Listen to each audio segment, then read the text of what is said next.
पूरे देश में बाबा साहब डॉक्टर भीमराव अंबेडकर जी की जयंती पूरे देश में मनाई जा रही है। ऐसे में प्रयागराज में जो युवा हैं और जो युवा कांग्रेसी हैं, स्थानीय लोग हैं, ये प्रयागराज का अल्लाहपुर बाघंबरी इलाका है और यहाँ पर हम लोग मौजूद हैं। यहाँ पर जो युवा हैं सभी लोग बाबा साहब की जो है जयंती मना रहे हैं, मिठाई बांट रहे हैं और फूल माला उनके पुष्प पर चढ़ा करके उन्हें याद कर रहे हैं। हम बात करेंगे युवाओं से कि इस बार उनके दिमाग में, इस जयंती को लेकर उनके दिमाग में क्या चल रहा है। क्या नाम है आपका? जी, मेरा नाम कामेश्वर सोनकर है। मैं कांग्रेस पार्टी का कार्यकर्ता हूँ।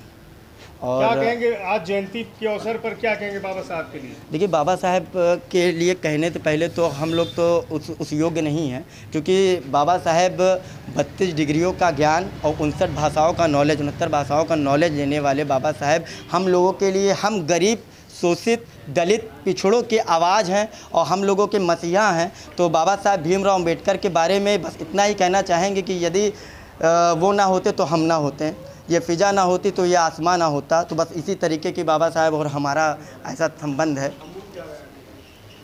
क्या कहेंगे भाई साहब, क्या नाम है आपका? हमारा संतोष कुमार गौतम। क्या कहेंगे आज उनकी जयंती पर? आज जयंती बहुत सब भाई लोग जुटे हुए हैं, उनको बहुत खुशी की बात है। कम से कम इनको जो सब विचार एक है, उनको मना रहे हैं, उनको यही बात है, जुटे हुए। इस बार का लोकसभा चुनाव है जी और सभी जो राजनीतिक दल हैं वो ताल ठोक रहे हैं। क्या है इस बार के लोकसभा चुनाव में, क्या के दिमाग में चला, क्या होना चाहिए? हम तो यही चाह रहे हैं कि ताल लोग ठोक जरूर रहे हैं, लेकिन बाबा साहब का ना भूलें, ताकि ये लोग हम लोग का बहुत आगे उठाए हुए हैं। हम लोग इनके आगे उठाए के अनुसार काम कर रहे हैं। कौन सी पार्टी बाबा साहब के विचारों पे काम कर रही है? बाबा साहब की पार्टी जो है ये कांग्रेस, विचार हैं किस पार्टी में आपको उनके दिखते हैं?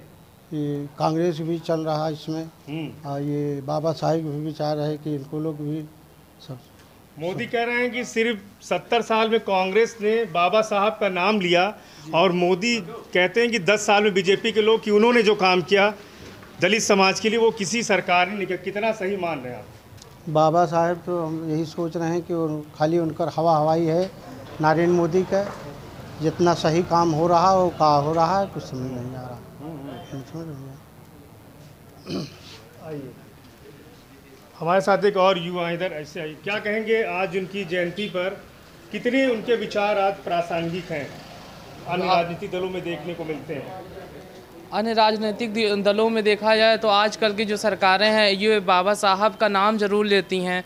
ये बाबा साहब के लोगों से वोट बैंक के लिए, वोट के लेने के लिए बाबा साहब की मूर्तियों पर माला ज़रूर चढ़ाती है, लेकिन ये बाबा साहब के विचारधारा को नहीं मारती।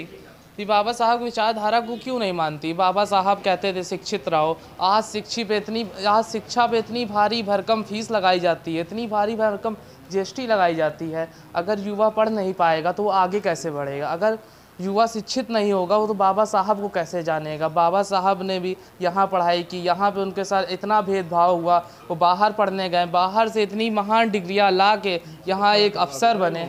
उन अफसर में उस डिपार्टमेंट ने उनके साथ भेदभाव किया, फिर भी आप यकीन मानिए कैसे लड़ा होगा वो इंसान। आप यकीन मानिए कैसे लड़ा होगा वो इंसान जिसकी मूर्तियाँ आज भी तोड़ी जाती हैं। अगर उस इंसान का तो कहना इतना है कि युवा शिक्षित हो जाए, और कई बार ये बाबा साहब से लड़ नहीं पाए तो इन्होंने बाबा साहब को सिर्फ दलित, वंचितों और अल्पसंख्यकों को नेता बना दिया। ऐसा नहीं है। बाबा साहब ने औरतों की शिक्षा के लिए, लड़कियों की शिक्षा के लिए कार्य किया। न्यूनतम मजदूरी, जिसमें जो कहते हैं न्यूनतम मजदूरी जो मिलनी चाहिए वो आज लगता है 8 घंटे काम सभी से कराया जाता है, उन्होंने ये फिक्स किया। पीएफ जो हर नौकरी पेशा इंसान के पास आती है आज, वो बाबा साहब की देन है। तो क्या जो लोग इसकी सुविधा ले रहे हैं पीएफ की, औरतों की शिक्षा की, वो सब दलित वंचित हैं? क्या मान रहे हैं कि बसपा में बाबा साहब डॉक्टर भीमराव अंबेडकर जी के जो विचार हैं वो पूरी तरह से लागू किया बहन मायावती जी ने?